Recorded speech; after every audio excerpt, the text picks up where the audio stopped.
Hello and welcome back to the SecurityMetrics podcast. I'm Jen Stone. I'm one of the principal security analysts here at SecurityMetrics. Very excited here today to talk to you with one of my colleagues, Lee Pierce.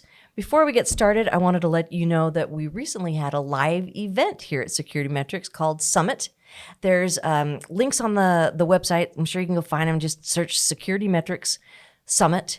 And there are a lot of really good talks from some of my colleagues. Lee and I are on it as well, about various security topics that you probably, and compliance, that you'll probably find useful. So I hope that you take a minute to go look at that. Let me tell you a little bit about Lee. Lee has been with SecurityMetrics for 16 years, focusing on enterprise sales, customers needing audits, pen tests, and forensic work. He is also a liaison with banks in helping them understand how to better help their merchants with PCI compliance, validation, and solving problems. So, Lee, welcome. Thank you. It's an honor to be here. Let's talk a little bit about budgeting. Why is it hard to build budget for compliance and security needs? Why is it so hard to receive approval from the decision makers? Great question. Kind of loaded with all kinds of answers. One of the problems is, and I hate using this because you hear it a lot these days, but you don't know what you don't know. Mm-hmm. So as people are trying to figure out their budget, they're trying to grasp all of the ramifications of what it is they need to do. And if they don't fully understand that such and such has an impact on their budget because it's connected some way, they need to educate themselves on what the scope of things really is. And then they need to communicate with the people that are holding the purse strings. And a lot of customers that I've talked to, they see the need, they see the understanding of the awareness is dawning on them of what they need to do, but then they need to bring the decision makers in that are actually signing the checks and agreeing to it. We recently had a company call us just this last week that said that they'd been for years trying to get budget to do security things. And then some changes occurred in legislation in their state where the municipalities they worked with had to have security companies that only had cyber insurance. And for them to get cyber insurance, they had to meet certain bars of standards of compliance in order to even qualify for the insurance. And boy, everybody was on board then. It was like, okay, let's get serious. So it's a matter of educating them on the cost of not doing security as right. well as the regulations they may not be aware of. And we like to have conversations with them. You know, they can get on the phone and beat us up a little bit about this. Why is this really necessary? Mm-hmm. And honestly, there is a little bit of venting that needs to happen as people work through the problems. Like, yeah. Why does this cost so much? We're just trying to sell widgets and what's-its. Right. And why are you doing this to us? And yet the world of cyber threats is just a moving target all the time. Yeah, and it's unfortunate, especially the first year that people try to get a third-party assessment because as an assessor, what I see is they don't really understand the scope of what they're trying to protect. Mm-hmm. And if you don't have a good grasp of that, then not only is it hard to get a good solid quote, then the quote that you do get might change once the assessor goes in and sees, hey, you have massively more systems connected to what's in scope than you thought you did. Mm-hmm. And so that can be a disconcerting thing, but it can go the other direction, right? Sure, absolutely. It can actually go down in price as we help them simplify. Right. As well as we discover that maybe they brought in some things that weren't really necessarily in scope. Yeah, I've seen that as well, especially the in PCI specifically, but it applies across the board is, you know, whatever you're looking at to assess, if you can segment that off from a larger network so that you have like a protected network that you're considering for the assessment, it takes much less time for the assessor. It takes much less time to review the settings and the configurations. It takes much less time to write about it. And so if you work with an assessor during the first compliance test, and find out ways to reduce that scope, then the next year you have a way to say, all right, so how do we reduce the costs as well? Mm-hmm. But again, like you said before, you don't know what you don't know. And sometimes it takes really getting into it before you have a sense of that. Yeah. And you talk about segmentation and how that will help them, but there's a cost involved in creating that segmentation to protect it. And I've had those conversations too, where they'll say, well, show me in PCI where I have to segment. And I'll say, well, you won't find it. Yeah, you don't have to. It's encouraged because anything that's in scope introduces more complexity and more risk. And so, yes, firewall work, segmentation, additional boxes, staff to run it, those things cost, but you sleep at night. Yeah. And your budget does go down. In fact, we've had customers that started off, and these are big, big organizations, but several $100,000 for their work in 1 year. And then 8-9 years down the road, the cost is more than half off now. I mean, because we've helped them reduce.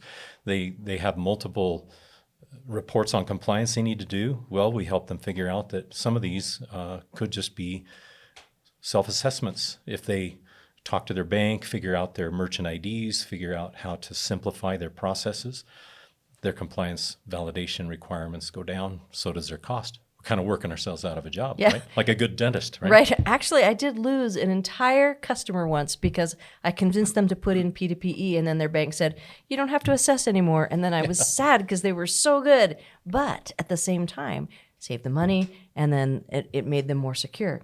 So I really would like to talk about hard costs, even though I don't like it. But Do I sound like I'm avoiding it? But no, I am avoiding it. I think that there are people listening who want to know, look, I know what kind of SAQ I do. I know I'm going to have to get a third party to help me assess this because I've reached a point where the bank says get a third party. What do they do? How can they? Is there an estimated cost, or does it really depend on too many factors to really give them a good swag at it? Well, yes and yes. So, I mean, that doesn't sound right, but you can pretty much get a swag at it. But you need to understand that there are ramifications that could sway that a little bit. I've got some numbers here that I can share with you. So if you're a simple e-commerce merchant, you may do tons of transactions. But if you are an e-commerce merchant that is doing fewer than 1 million transactions a year, you're a level 2 merchant, you can get an assisted SAQ. And let's say you do an iframe where you've got a third party doing all the heavy lifting for you, and you've done it right, you've implemented it properly. Your audit on that environment could be as low as $12,000. Yeah. $10,000 to $12,000, depending on the complexities going on there. So just a SAQA, very feasible. Yeah. I've actually worked with customers who didn't have a simple iframe where they were leveraging third party, where they were doing a lot more of the work themselves. And it started off being a much bulkier assessment. And then when they realized that they could leverage third party, that the numbers lined up to reduce secured, potential threat and also reduce their costs, that they switched over to having a third party help them. Yeah. And I'd have a word of advice for you if you're kind of shopping around looking for a way to reduce your costs. Unfortunately, I've had customers come on board saying, okay, we're all geared up, everything is in place, and we're good to go. We're set with our SAQA. And then we start looking at it and we go, it's not SAQA. Yeah. It's not at all. So what you need to do is really do your homework with these providers that are signing up to do this work for you, to take away the pain. Make sure that you've got clear-cut examples of what their work actually does. And then make sure you talk to your bank too, because the bank is the one that really signs off on the validation requirement. Yeah. So you got to be careful there.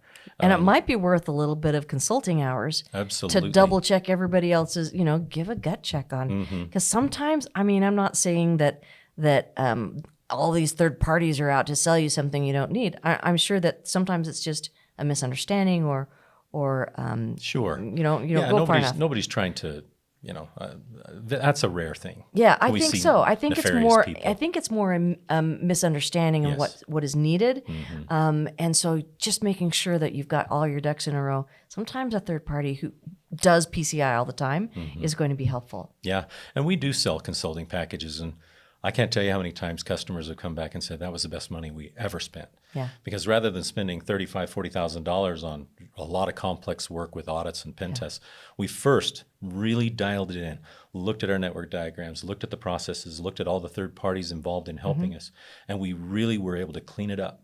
Then we were ready for a much cleaner assessment and a much smaller scope on our pen test too. And I want to be very clear with the people listening. I am not trying to sell you something. The last thing, Lee probably is, but the last thing I want to do is to try and say, these are the things that you should purchase. I care a lot about security and meeting their needs, but I don't want to be out there going, you need to buy these things. So I want people to recognize what we're talking about. This is not unusual. This is how all the major companies tend to do it, right? You have a lot of options out there for people who can help you through your security and compliance needs. And I want to make sure that you know that we are not the only ones, and you get the ones that are right for you. So whatever we say, this is not special sauce. This is not magic. This is not only we do it. This is kind of standard. Is how people take a look at things throughout the industry. Yeah, and I want to also add that in our sales team, I've been here for quite a while, we emphasize getting the right stuff to the right people. And if that means we don't recommend something that we do because of what we've learned about the particular environment of a customer that's a potential buyer, we don't sell that. Yeah. And we literally make our money the other way because they recommend us to other people. So, we try to establish a really trusted relationship based on what they really need. And frankly, we do try to talk them down from the complexity to help them have greater success, which doesn't always mean dollars for us, right? Yeah, well, it doesn't. But I mean, in the end, everyone's in business, and you don't want to put yourself out of business by not serving the needs of the customer. Exactly. Right? It's a simple thing. So we talked about SAQAs, and my impression is that if you have kind of a standard company size, kind of a standard volume, that your SAQs are going to be right around the same cost because they take about the same amount of effort from business to business. Yeah. But what are some of the things that can increase that cost that might be unexpected? So the validation type is a big deal. Like SAQA, we're just looking at that very much outsourced environment. Jump all the way up to SAQD, you're looking at all the requirements. It's just you will save a little money if you're a level 2 merchant doing a QSA-assisted self-assessment. And that means you'll cut out the report writing that is required on the report on compliance. So the report on compliance costs money. It's a lot of work. I don't know like you know. It's so much writing. And referencing. You got to point back to this. And you have to remember what you're talking about the entire time. Yeah. It's focus. Yeah. Literally, it is.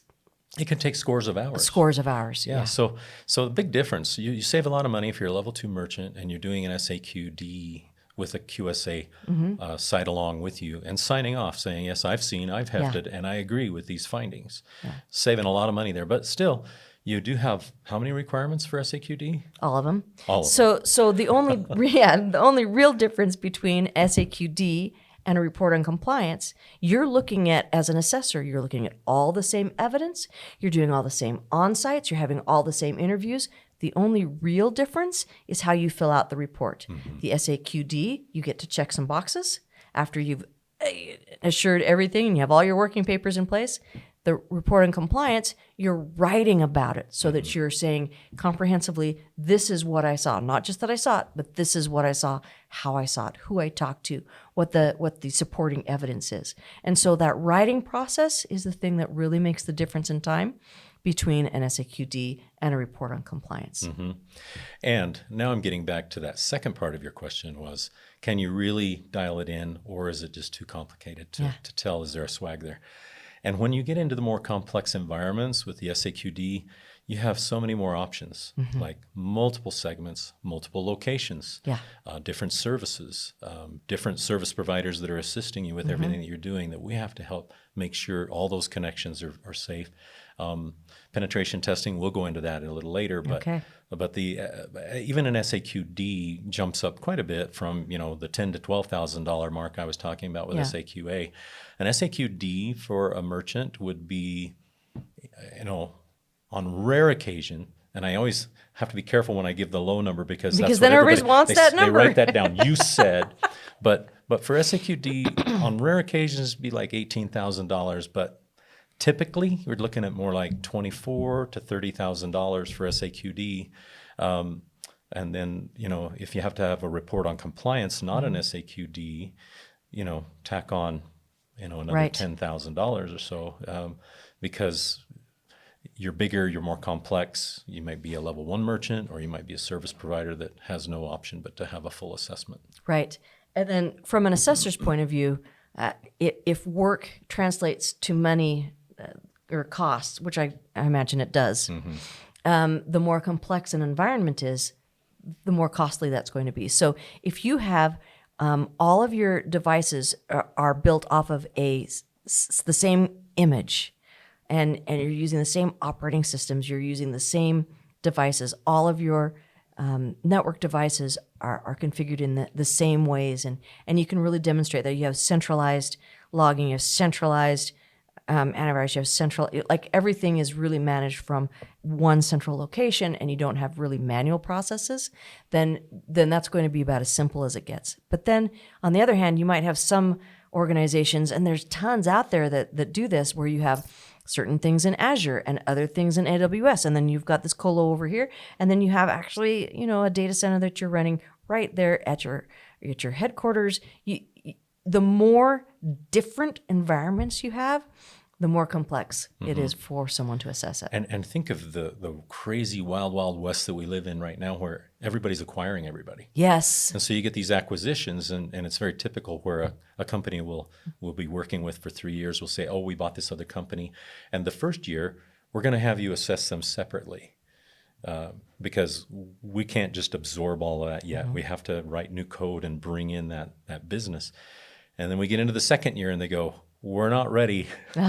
We're still going to have you assess that separately. So there's a lot of complexity that you can't always predict. Yeah. I'm happy to say that I work with a bunch of people here, including you, that we're always looking for ways to simplify. Yeah. And let's slow down a minute and make sure we understand what this animal really is. Yeah. And figure out the best way to approach it. Yeah, for sure.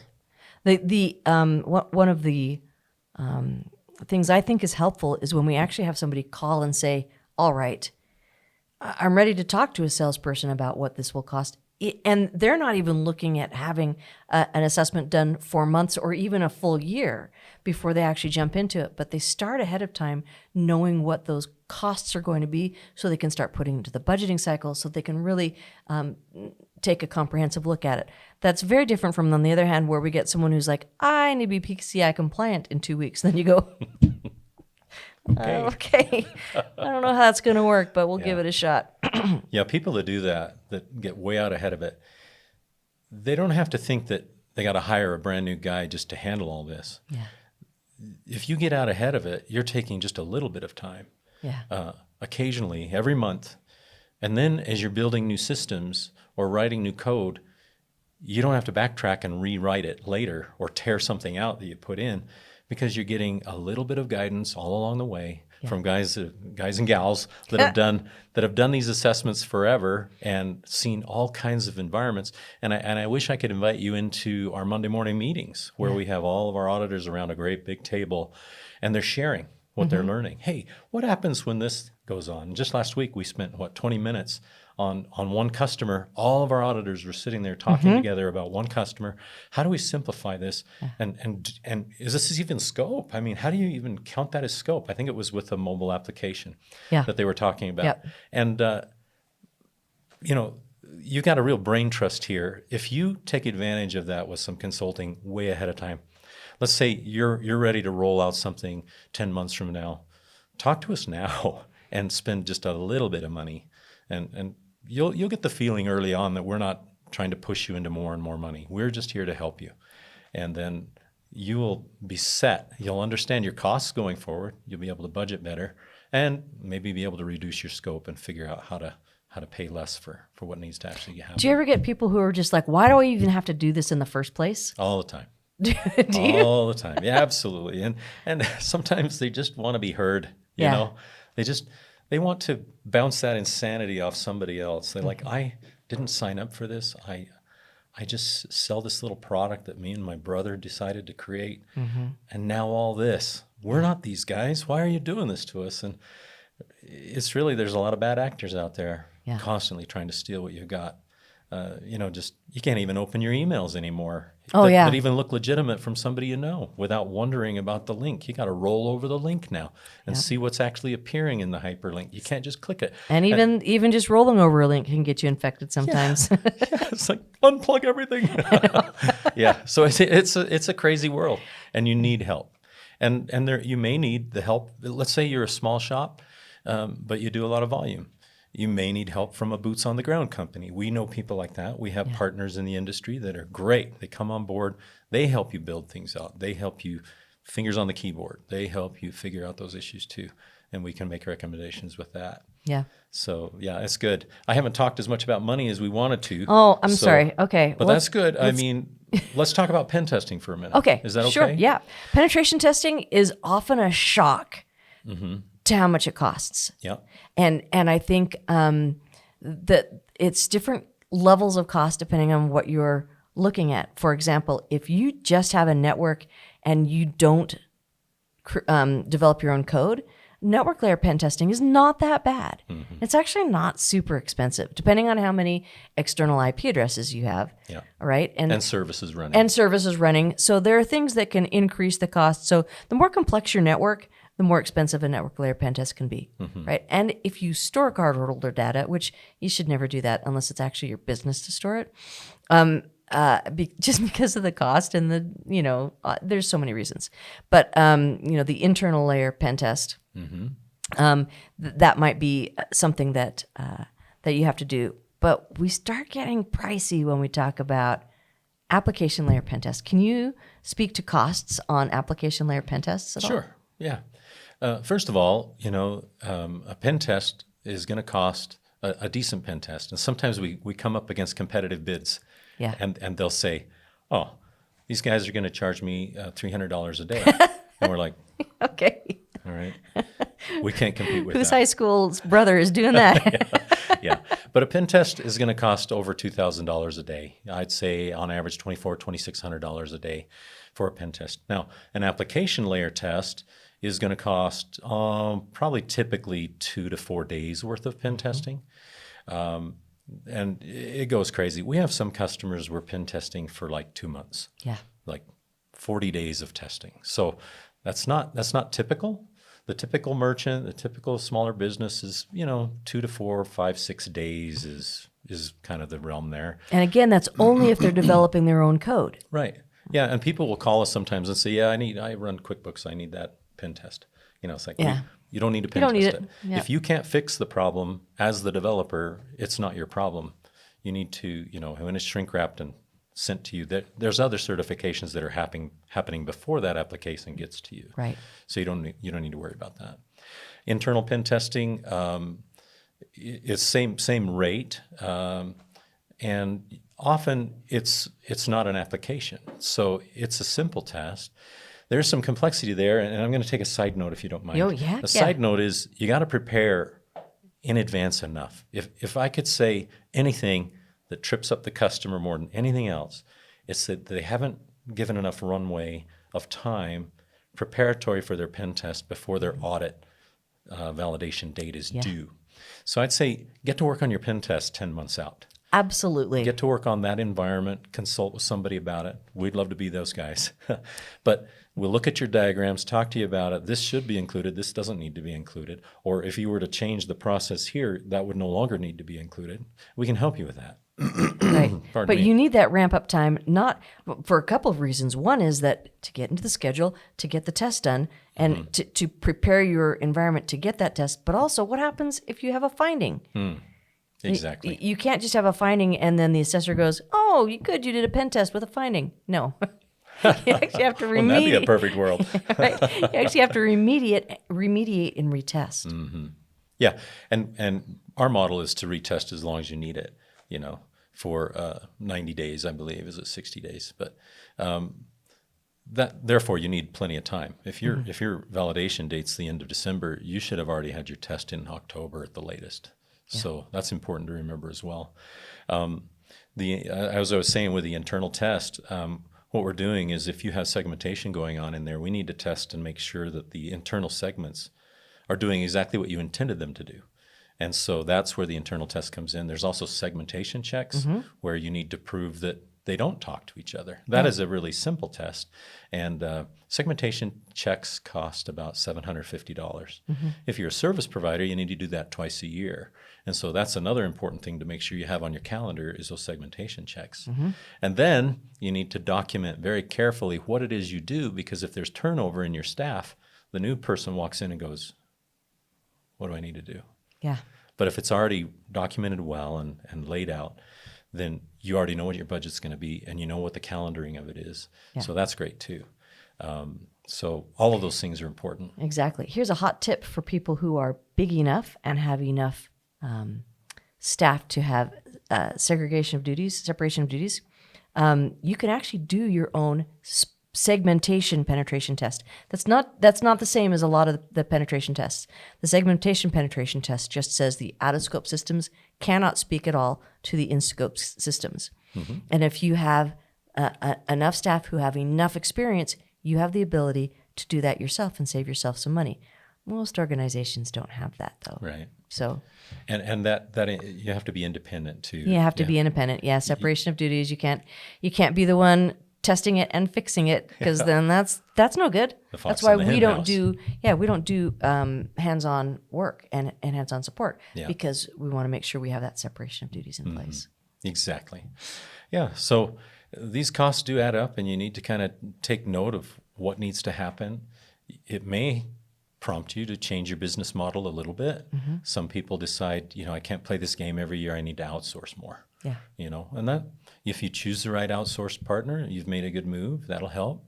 Like Jen said, if you go to point-to-point encryption and you implement it properly, you've really reduced scope there. Definitely. The important thing to remember, though, is you might still have a lot of open holes in your network, and you're concentrating on just the credit card flow. Well, you probably ought to concentrate on your brand name and your good name out there. And the ability to do business. So just because they can't steal your credit card data doesn't mean they can't ransomware the rest of your systems. Yeah. Who did they shut down recently? Some bad guys. They were out for days. They couldn't run a register. Are you? Oh, I thought you were talking about Colonial Pipeline, who I beat up on here all the time. Yeah, I mean, it may not have anything to do with your actual card flow, but if it shuts down your internet, it shuts down your computer system, so you can't see your inventory. Yeah, there's a lot of reasons then for you're good stuck. security. You're still PCI compliant, and also your credit card data is secure, but you can't do business. Sorry. This is actually a conversation that, as an assessor, I have all the time with customers, because they'll say, well, is this, pushing back on, is this in scope? Do we have to do this? And then the answer is always, PCI says this is the specific answer for that, for cardholder data. But can we also talk about the threats to what you are not putting in scope? There's always a little bit of that conversation more, sometimes more, sometimes less, because I care most about security, and compliance is great, but only if it actually increases security. So I would feel horrible if I said, oh, credit card data is great, but all of your business is shut down. Yeah. Right? And what was that called? The Internet of Things now, with all those problems that can be accessed through a different server and do some lateral jumps into your goodies. So exactly. So there's you shouldn't skimp on this. No, I feel like I did a little bit of a side quest there. Oh, me too. I want to return to the application penetration test, because I know that those can be more extensive depending on how many roles there are, right, in an application, and what other things can increase the cost. Well, first, let's talk about roles. So sometimes people will come and they'll expect a budget bigger than they need to, because they'll give us every role they have. And we don't necessarily test every role. We need to test all functionality. And we need to test the ability to escalate privileges beyond the role that is granted. So lots of times we'll test the full admin, or we'll test the simple user role. Now, if it's multi-tenant, then that brings a little more complexity in where your customers are allowed to make changes administratively inside of your application for the scope of what they do. Of course, it's sandboxed away from anything else that your service provider is doing or what you're doing for your customers. Your customers can zero in on creating users for their own company. It gets a little more complicated. And on a side note, authentication is important because allowing us to authenticate into your application without trying to guess is because we're saving you money by doing that. Otherwise, we have to guess, we try to crack, we can try that. And sometimes people will send us a black box penetration test request. That's great, but it just costs a lot more money. Because you're spending so much more time figuring out those basic things where if you can shortcut to the white box, basically, if you already know what these account credentials are and can try and escalate from there, then you assume that the hacker has done a lot of things up until then to get into your systems. Yeah. That then, but like you said, it's a cost thing. Yeah. And be careful on budget pen tests because some pen tests out there, like I said, can be $300 a day and go. But it's really just glorified Nessus scans. Yeah, they're doing a Nessus scan and a couple of other tools, and it's not really a pen test. And I know because I've read some of them, and I've just thought, I don't think this gives you the assurance that you want in your environment. Right, exactly. Funny story, the head of our pen testing was telling us the other day, he had a customer that was having a hard time getting budget, and he finally persuaded the people giving him the budget for the pen test. It was kind of a big pen test, big environment. The guy was thinking they could budget, maybe they could train their own pen testers. It just wasn't working for them. And he finally persuaded them, yes, this is what you need. Well, that customer happened to have the head of our pen testing's cell number. 10 o'clock one night, he gets a call and he goes, please tell me you guys are actively inside my environment right now because I'm getting flags going up. And so he says, well, I'll get right back to you. So he hangs up, calls the pen tester and says, what's going on? He says, well, I've popped 7 of their boxes and I'm in their database. Or 70, 70 of their boxes. The good news is it was us. And the bad news is we own all your base. Yeah. And so imagine having a bad guy tell you that and they're ransoming you versus the doctor. I like to think of a good trusted penetration tester as your doctor. And the doctor says, this is what we found and this is what you've got to fix in order for us to not find it again. And then when the retesting rolls around, we come to the locked door and we go, you did it. You fixed the breach. You fixed the problem. And then you don't have to go there. So with the application testing, don't skimp on that. The authentication needs to be thorough. If you have APIs, we really need your documentation. And sometimes customers, we don't like doing this because from our perspective, we can't do it as well as you could with your specialist, but we end up having to write the API documentation in order to test it well. And that's just not the way to do it. That seems like not the best use of our time. Yeah, or your money. Yeah, exactly. And so, you don't want to do that. So these things can cost. A complex application, and there are multiple applications. And by the way, we don't need to test each application if they have the same code. So if you just have kind of a cosmetic difference to your application, we test one application. And same thing going back to the audit, we don't have to test every location if it's cookie cutter. And we've proven it through sampling. So there's a lot of ways to save money on that. Yeah, for sure. All right, we've talked about third-party audits. We've talked about penetration testing. Forensics. Tell me about cost when it comes to forensics. Okay. This is where you don't want to talk to us. You don't want to talk to about forensics, but sometimes you have to. Something has already gone wrong, or some people actually put us on retainer. That's what I was just going to say. Which is really smart. Yeah, we are now seeing people more than ever get out ahead of forensics. So they will hire us for forensics consulting to help them tell me what the bad guys are actually succeeding at doing. That's one of the reasons why our audit team is so good, because we share the wing in our audit team with our forensics team. And we're talking. All the time. This is what's happening out there. This isn't theoretical. This isn't some, monthly magazine talking about, look out for this. This might be happening. This is what is happening. This is our analysis on the very data we're collecting. And The forensics, they are $300 a day, or an hour, sorry. I got back to the pen test. $300 a day. My cousin Billy, he'll take care of it for you. So they're no good, is what you're saying. No, but the forensics is $300 an hour, and very thorough. There's evidence acquisition. There's so many reasons to not want to get into a forensics position. And that goes back to everything we've talked about up until now. But if you are faced with a forensic, it's $300 a day. You need to preserve your logs, your data. You don't wipe things out. You only get away with that if you're a politician. But, oh my goodness! Great. Now we can't air this. From this. We're going to cut that part anyway. But no, you have to retain the evidence for the analysis. So there's so many reasons. Right, because if you don't know what went wrong, Yep. you don't know how to fix it. Yeah. And I think that's one of the real values in forensics is sometimes people get told they have to do forensics by their insurance company, by their card brands, there's various groups, regulatory. They might have to do forensics in certain cases, but you want to, like, especially if you don't have a team that can tell you what went wrong, because then how do you repair the damage? How do you fix it so that they don't come back and recommit that crime? Oh yeah, and we've seen that. We had a customer that, unfortunately, they had a big forensic. It involved a lot of locations. We found the problem, and they had some guy come in and redo the machines after everything was done. All the evidence had already been gathered and analyzed.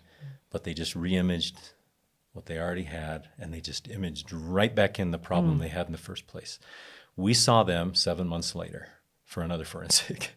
And I have to tell you, I'm sorry to say they went out of business. So when you are involved in a forensic, you need to pay close attention to what's being told.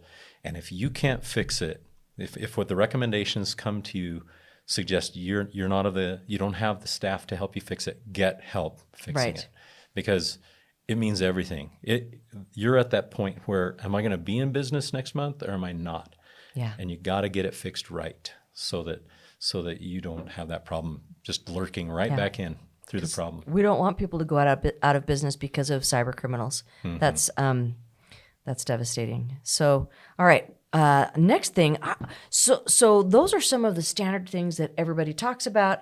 But I thought maybe we should talk about a couple of our specific products. Please forgive me if you find that not helpful, but I just want to make sure that we have actual money talk out there, right? Yeah. And one of them that we talk about regularly now is called Shopping Cart Monitor, because it is so cool, because it does take care of like a lot of the JavaScript skimming and these issues that we're seeing in shopping carts. And we've got a really cool new thing, but how pricey is it? Well, it depends on the frequency and the number of websites you need scanned. The Shopping Cart Monitor is all about e-commerce, of course, and it can be as low as $15,000 to $150,000, depending on how many. Some people want scans just all the time, and that's going to cost a lot more money. Sure. And basically, Shopping Cart Monitor is truly finding out what can't be found out with just file integrity monitoring or other things going on. It's literally seeing who is riding along with your transaction inside your shopping cart. Right.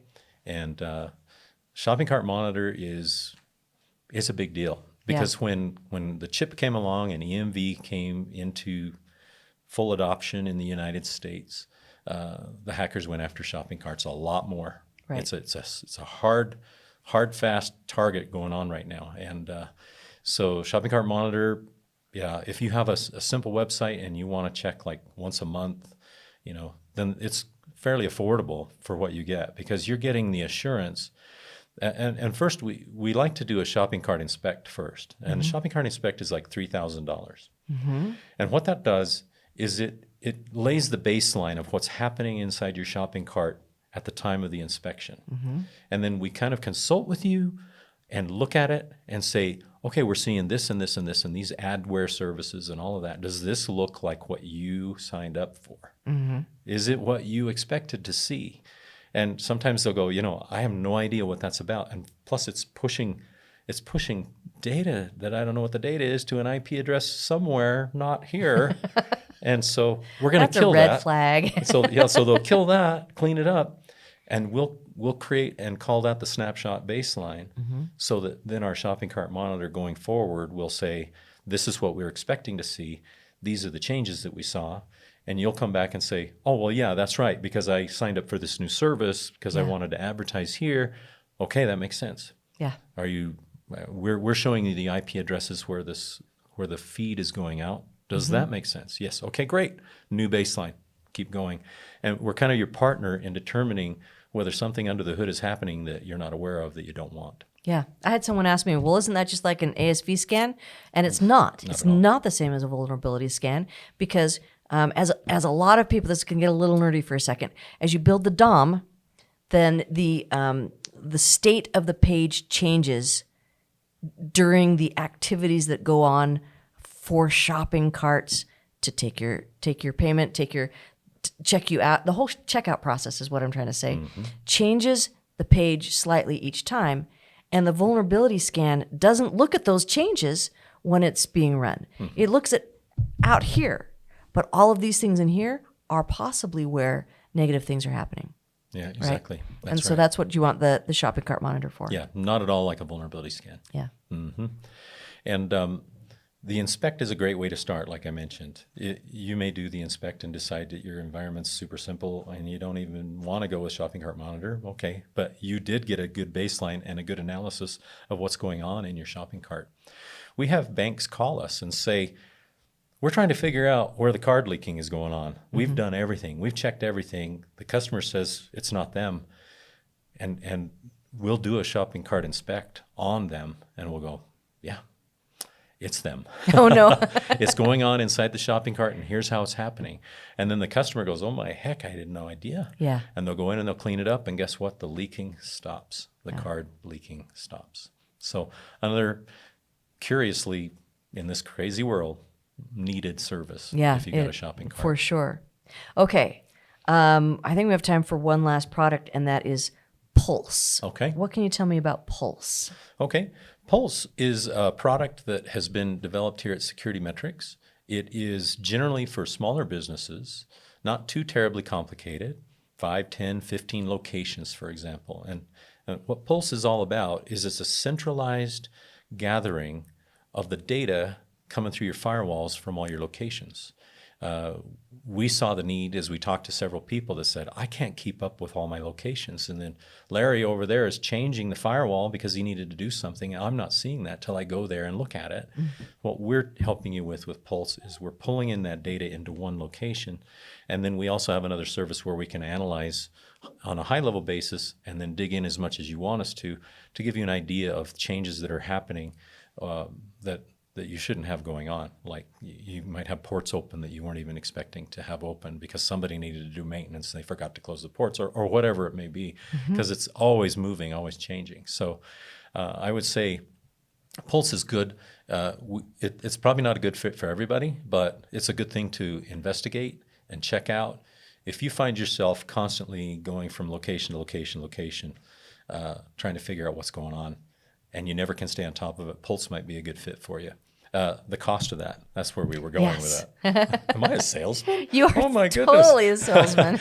Pulse is about $150 per device per month, and it's constantly gathering the data. So if you have 10 locations, $1,500 a month. Right, and so that's for just gathering and shipping the raw data. But then if you want to do a deep dive inspect, then that's kind of a different or an add-on service. Yeah, there are add-on services if you want us to. Some customers just want us to collect it for them, and they'll do their analysis. And other customers want us to do analysis and get back to them and in real time and say, hey, this is what we're seeing going on with the firewall at store number 5. Okay. And so that there are additional costs for that. Right. And I honestly don't know what that is, but we do have that on our website. Okay. And we can learn more about that.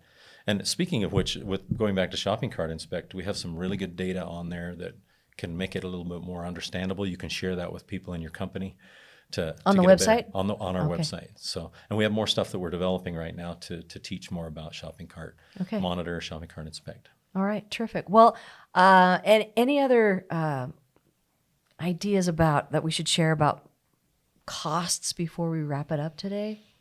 Yeah, another one might be when you're developing your policies and procedures, we have templates for that, and we include that in our services as part of our audits. Yeah. But on your side, you might want to budget for the right people to get in and dig in and really understand it. Lots of times we'll send a template to people and they'll go, great. And then they'll open it up and they'll say, this doesn't look like my company. Right? It needs to be modified. Yeah, you got to modify it. This may not apply, or this might remind you of something that isn't in the standard template that you need to add. Right. So that might require a little bit of staffing time, and you got a budget for research. You might want to rewrite, redevelop, and redefine your network diagrams. That's a cost. Sometimes you need to bring somebody in to help you analyze and crawl your network and better define it. And when you have your network diagram, you need to have a good process flow description that the two reference and talk to each other so that it actually makes sense. Because if we look at a network diagram, it's just a bunch of pretty boxes with lines without good explanations and good rules and good understanding there. Where's the firewalls and stuff? That kind of work can cost you money too, just especially if you can't do that yourself. You need to hire somebody to help you do that. Yeah. Sure. There's vulnerability assessment scanning. That's one thing that can't be sampled.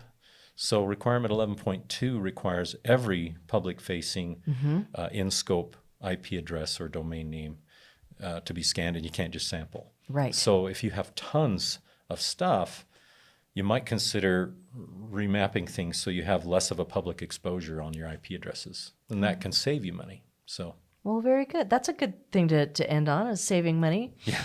All right. Lee, thank you so much for joining me today. Pleasure. I appreciate, as always, thank you for joining us, and I hope to see you next time. Remember, please do subscribe, share.